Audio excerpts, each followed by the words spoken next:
Beyefendiler, otel sahipleri, paraları götüremeyeceksiniz. Bırakacaksınız. Paralar hiçbir yere gitmez. Burada kalacak. Bu yangın, Bolu yangını 5 dakikada söndürülebilirdi. Ama bunu yapmadılar. Söyleyeyim mi nedenini? Adresli dedektörler yok. O otelin çünkü yüksek. Orta katında bir yangın izleme odası yok. Çünkü adresli dedektör aldığı ikazı izleme odasına gönderir. Orada bir görevli var mı? Yok. Yangın tüpleri yok. Eğer bunlar olsaydı gece vardiyasında olması lazım. Gündüze gerek yok. Gece vardiyasında oradaki görevli hemen tüpü alırdı. Hatta her katta ateşin olduğu mutfaklarda mutlaka yeterince yangın tüpünün olması gerekir.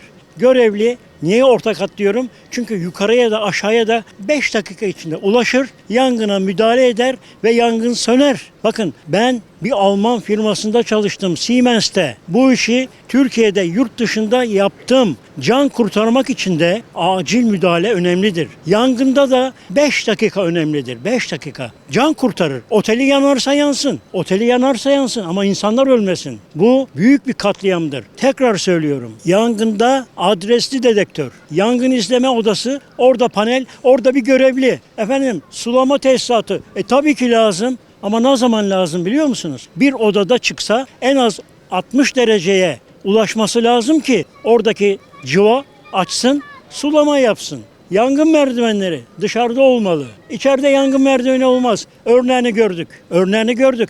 Kaçamadılar.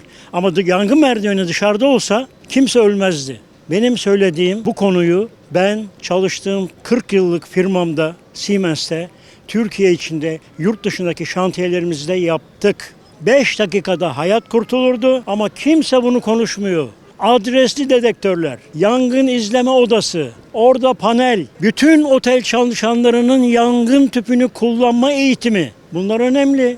Bu bir cinayettir ve bu cinayeti insanları öldürmek amaçlı yaparlarsa otel sahibi o hapishanede ölür, onu mumyalarlar, oradan yine çıkamaz. Ama tahammülen adama koyarlarsa 15-20 sene bir bakarsınız 5 sene sonra hepsi dışarıda. Bütün mal varlığına el konmalı. Bütün mal varlığına. Ben buradan herkesi uyarıyorum. Bir şey daha söyleyeyim. Bütün dünyada geçerli olan bir şey vardır. Yangını, raporunu itfaiye verir. Onun haricinde hiçbir kurum vermez. İtfaiyenin de sorumluluğu var. Burada partizanlık yapmamak lazım. Gerçekleri ve doğruları konuşmazsak daha çok insanlarımız ölecek. Efendim bakın dedektör 2 parçadır. Birini tavana monte edersiniz. 2 tane kablosu vardır. Bağlarsınız. Kapaktır öbürkü kapak. Kapağı takarsınız. Kavanoz kapağı gibidir. Çevirirsiniz. Olay biter. Kimse dedektör sökmez. Sirenler yok. Yangın butonları yok. Yangın tüpü yok. Bu yangın göz göre göre gelmiş ama burada ihmali olan sadece itfaiye değil, buraya ruhsat veren. Buraya kim ruhsat verdi? Şimdi bakanın şeyi var, turizm ajantası var. Para kazanıyor buradan. Bunun üstünden para kazanıyorlar. Kazanmıyorlar mı? Kazanıyorlar. Bizim ülkemizde bunlar olacak ve canımız yanıyor. Gerçekten benim şahsen canım yanıyor. İçim de parçalanıyor. Bir babanın, herkes empati yapsın. Bir babanın, annenin, evladını otelin 12. kattan atmasını herkes bir düşünsün. Kafasını yastığa koydukları zaman rahat uyuyorlar mı? Beyefendiler, otel sahipleri, paraları götüremeyeceksiniz. Bırakacaksınız. Paralar hiçbir yere gitmez. Burada kalacak. Ben de bekleyeyim de ya enflasyonu durdursunlar. Ellerinde yani bir simit 10 lira olduysa 15'e çıktıysa yani bu piyasayı bizler yaptık. Onlar tabii ilk elektriğe, suya bilmem neye zam gelince bu bir uygulamaydı ama Türkiye'de hiçbir zaman 1 lira 10 lira olmadı yani. Yani böyle bir enflasyon görülmedi. Bakıyorsun maaşlara %10, %15 zam yapıyor emekli maaşlarına. Ben 3 sene evvel ne kadar maaş alıyordum 4 sene evvel? 1250 lira alıyordum. Bugün 14.000 lira alıyorum. Ona kıyaslarsan belki tane yani uyuşturmaya çalıştılar, başladılar, yaptılar. Yalnız piyasa durmuyor. Ben şu an kiracı değilim. Evim kentsele girecek ona korkuyorum. Maaşım şu an kira vermeye yetmez. Kendi evim olmasa kiracı olsam yetmez. Onlar da herkes biliyor bunu. Ev sahiplerine diyor ki mesela %25 zam yapacaksın kiracına. Tamam, ev sahibi %25 yaptı. Hatta benim kendi dairem de vardı kiraya verdiğim. Adam dedi ya %25 liradan, dedim bilmiyorum, o zaman 1800 liraydı, 2200 oldu, 2500 oldu, 2800 oldu. Geçen sene konuştuk. Yani geçen sene dediğim bundan 3-4 ay evvel dedim nasıl yapacağız 2800 lira. Hakikaten çok basit kaldı. Ama bu sene şey yaptılar, %60'a çıkardılar mesela kiranın farkını filan. Sordum, soruşturdum. Meğer mahkemelerde emsal neyse, ev sahibi emsal neyse onu isteyebilirmiş. Nasıl? Eski kiracıdır bu. Tamam da mahkemelik olduğun zaman emsale giriyormuş. Herkes kendince bir şey yapmaya çalışıyor. Herkes kendince yani bunu yapan bizleriz abi. Bu hükümeti nasıl başımıza getirdiysek, ben 7-8 seçim oy verdim bu AK Parti'ye. Son 5-6 senedir dolayı ben oy kullanmıyorum. Benim oğlum yani bağımlısı oldu 14 yaşında özel okula giderken. Gitmediğim merci kalmadı. Ankara'ya gittim, İstanbul Valisi'ne gittim, Emniyet Müdürlüğü'ne gittim, kaymakamlara gittim. Herkes ne diyor? Allah yardımcın olsun. Rabbi, elimizden geleni yapmaya çalışıyoruz Rabbi. Tamam da bu çocuk 14 yaşında özel okula giderken, yani ben buradan ta Başakşehir'e onu mesleki bir liseye getirip götürüyordum. 14 yaşında. Ben 47 yaşında gördüm ne olduğunu bu yaşımda bak. Bunlarla uğraşmaya çalışırken bu sefer torbacıların telefon numaralarını ben toplamaya başladım. Hani kim oğluma satıyor, kim ediyor bilmem ne filan. Kendimi bir çemberin içinde gördüm. Hükümet isterse bunları bir anda yok edebilir. Ha, asar mı, keser mi, atar mı? Rehabilite mi eder? 2 gün evvel evet Cumhurbaşkanımız dedi ki hani bundan sonra kullananları, içenleri bilmem hemen salıvermeyeceğiz dışarı. Rehabilite edip ondan sonra dışarı salacağız. Ya ben 8-10 senedir yanıyorum. Bunun yeni mi farkına varıyorsunuz ha? Benim oğlum Amatem'de yattı. Benim oğlum özel hastanede yattı. Benim oğlum cezaevinde 5-6 kere 3 ay, 5 ay, 2 ay bilmem ne yattı. Rehabilite olmuyor bu. İran'dan gelen ilaç var. Onu getiriyorlar. Amatem'de onu içirip işte bıraktırmaya çalışıyor. Bu sefer şey oluyor yani müptela oluyor. Yazdırıyor. 2 paketini satıyor. 2 paketini kendi kullanıyor. O 2 sattığı parayla alıyor, ona devam ediyor. Bunların farkına vardım. Onun farkına var. Bunun farkına var. Şunun farkına var. Ben emekliliğimi yaşıyor. Şu an diyorum ki ben hiçbir şey istemiyorum. Hiçbir şey. Maaş neyse. Yeter ki bu çocuklara, sadece benim oğlum değil, 4 tane arkadaşı vefat etti benim oğlumun. 17 yaşında, 18 yaşında, 21 yaşında. İkisi benim elimde vefat etti. Bir tanesini ben okula getirip götürüyordum. Oğlumla beraber. Oğlumu alıştıran çocuk da oymuş meğer. Oğlumdan bir yaş büyük. Hani maaştan bahsediyoruz bilmem. Ya Rabbim zaten rızkımızı gönderiyor. Rızkı biten çekip gidiyor. Ölüyor, cehennem olup gidiyor veyahut da cennetine gidiyor. Bizi ferahlatmaları için insanların birbirine ilk önce güven duyması lazım. Şu an insanlar birbirlerine güven duymuyor. Bana 15 liraya simit satan bir komşu ekmek fırınımı nasıl güven duyayım? Ne geldi? Un 350 liraydı, 3500 lira olmadı. 1000 lira oldu. Hani 350 liraydı. 1 liraya satıldığı zaman un 350 liraydı. Şu an un 1000 lira, simit 15 lira. Bunun önüne geçilmesi lazım. Et 60 liraydı 3-4 sene evvel. Bugün 650 liraya normal bir eti alamıyorsun. Bakıyorsun marketlerde bazen ucuz et satılıyor. Hani bu dışarıdan getirilen etler satılıyor. Zorunlu kılıyor marketi. 350 lira 400 lira arasında onu aşamayacaksın. Lokantacılar haberem koşturuyor. Kasaplar koşturuyor. O marketlerin etini toptan bitiriyorlar. Daha markete inmeden evvel kendi tezgahlarında 600 liraya satıyorlar. Bunu yapan bizleriz. Vicdansız dolu, bir sürü vicdansız dolu. Hükümetin bu tür şeyleri engellemesi lazım. Nereye kadar koşacak? Bir sürü araştırmacısı, bir sürü piyasada dolaşan memuru var, avukatı var, savcısı var. Onlar da yiyip içiyor. Onlar da piyasadan bir haberler. İlla bilir kişinin bunu araştırmasına gerek yok. Ben oraya gittim, bu şekli gördüm. Dilekçemi yazıp devlete sunmam lazım. Hani bunlar hani gözlerini kapatmışlar, hiçbir şeyi görmek istemiyorlar. Hani bir sürü derdimiz var, bir sürü sıkıntımız var. Ama sıkıntıyı yaratanlar vallahi bizleriz. Yoksa 14.600 lira maaş alıyoruz. Tamam, o zaman polise 60.000 lira maaş vermesin abi. O gün cezaevine gittim oğlumu ziyarete. Gardiyanlar isyan ediyor. Eskiden biz 8.000 lira maaş alırken polis 6.000 lira maaş alıyordu diyor. Bugün gardiyan 38 bin lira maaş alıyor, polis 60 bin. Nasıl, polis devleti mi olacağız yani? O adım attığım yerde polis kimlik soracak, yani Neden emniyeti güçlendiriyorsun da? Tamam güçlendir ama halkı da güçlendir. Dün arkadaşımın atıl bir motosikleti gitmiş 2 metre yürüyecek. Zavallı orada şey yapıyor. Ehliyeti yok diye ehliyetten 16 bin lira ceza. Motosiklet oğlunun adına diye 16 bin lira oğluna ceza. Gittik sigortasını yaptıracağız. 12.500 lira sigorta. Motosiklet ya atıl. Yap. Çünkü sigorta yaptırmadan çıkaramıyorsun otoparktan.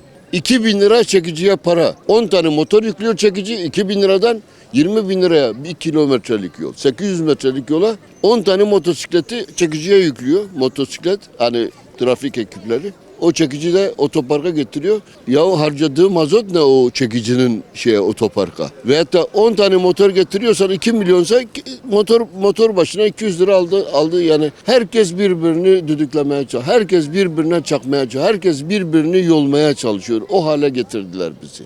Onun için yetinemiyoruz. Onun için yetişemiyoruz. Baştakiler bizi korumasa ne? Biz de yani sen yani bir kümesi hizaya sokmasan suları düzgün bir şekilde eşit bir şekilde dizmesen yemlikleri eşit bir şekilde dizmesen ne olur? O tavuk büyür, öbür tavuk köşede ölür yani. Bizi hizaya sokmaları lazım. Yani biz birbirimizi kendimizi hizaya sokamıyoruz. Sokamayız da yani. Herkes çünkü Allah korkusu yok bir kere ya. Bugün cuma işte. Namaz kıldık çıktık. Ama bakıyorsun herkes daha bunu da alalım, bunu da edelim, bunu da bu da benim olsun. Ya hepimize yeter bu dünya. Yeter ki yetinelim yani. Yeter ki yetinelim. Ama inşallah Allahu Teala bu çocuklarımızı o uyuşturucudan kurtarır, bizi rahatlatır. Allah hiçbir anne babanın yüreğini evladıyla yakmasın. Bir tane genç kurtulacaksa benim çocuğum yani bu konular çok hassas. Allah hiçbir anne babanın yüreğini yakmasın. Niye sorun olsun? Yani maaştan geldin ama yetiniriz her şeyle ama evlatla çok zor. Evlat imtihanı çok zor. Ama işte çoğu da suçluyor işte. Sen oğlun gitmeseydi, sen oğlun yapmasaydı. Ya satanın hiç mi suçu yok ya? Yani tamam benim oğlum yapmasaydı, ben düzgün büyütmeseydim, ben bilmem ne. Yani yani bilmiyorum ama işte o köpeği seyret işte tekme vurmasan sana ısırır mı? O köpek ısırır mı tekme vurmasan sana? Isırmıyor, duruyor işte orada. Ona da bir kemik verecekler, oyalanacak ona. Biz de bekliyoruz Rabbim bir rızık versin. Yiyeceğiz, kafamızı yastığımıza koyup yatacağız.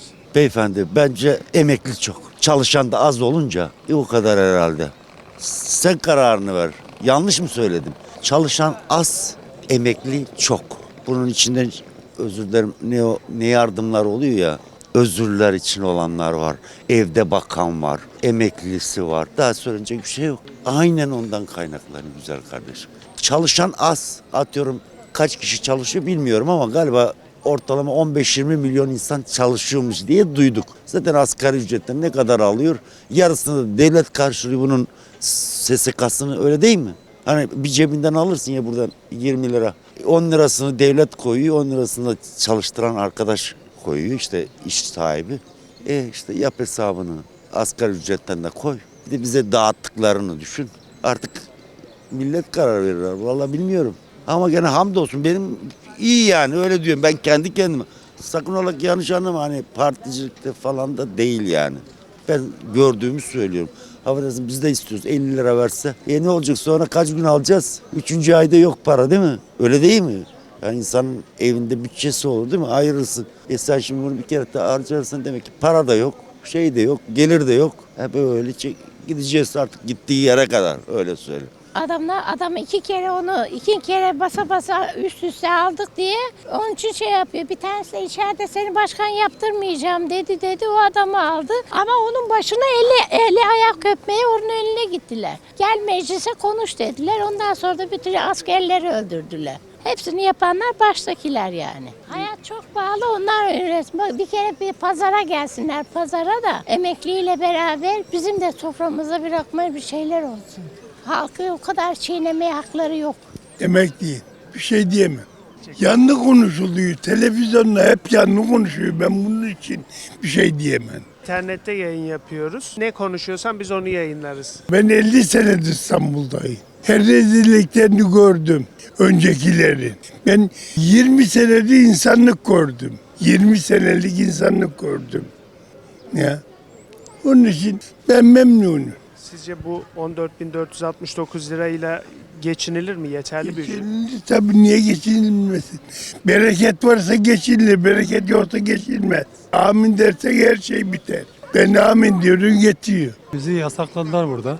Hak, hukuk, adalet diyoruz ama aynı şeyi biz burada göremiyoruz. Yani biz de isteriz yasaksız bir ülkede yaşamayı. Ağacın altında 7-8 seneden beri müzik yapıyorum. 5-6 aydır da rahatsızdım. Akciğerden rahatsızım zaten. Şu anda da karbondioksit yoğun olduğu için maske kullanıyorum. Zaman zaman da çorap satıyorum. Yani benim en büyük hayalim yasaksız ülke. Normalde yasaksız ülke istiyoruz ama hak, hukuk, adalet derken hak, hukuk, adaleti en çok seslendirenler, seslendirmesi gerekenler, avcılar burada müziği yasaklıyor. Türkülerden kim rahatsız olur? Ben Ahmet Kaya'dan söylerim, ülkücü rahatsız olur. Ali Kınık'tan söylerim, solcu rahatsız olur. Burada işte gürültü var falan diye telefon açıp da rahatsız yaptıkları zaman yasak diyorlar. Amfiyle müzik yapmak yasak, amfisiz yapın diyorlar. Ben amfisiz yapamıyorum.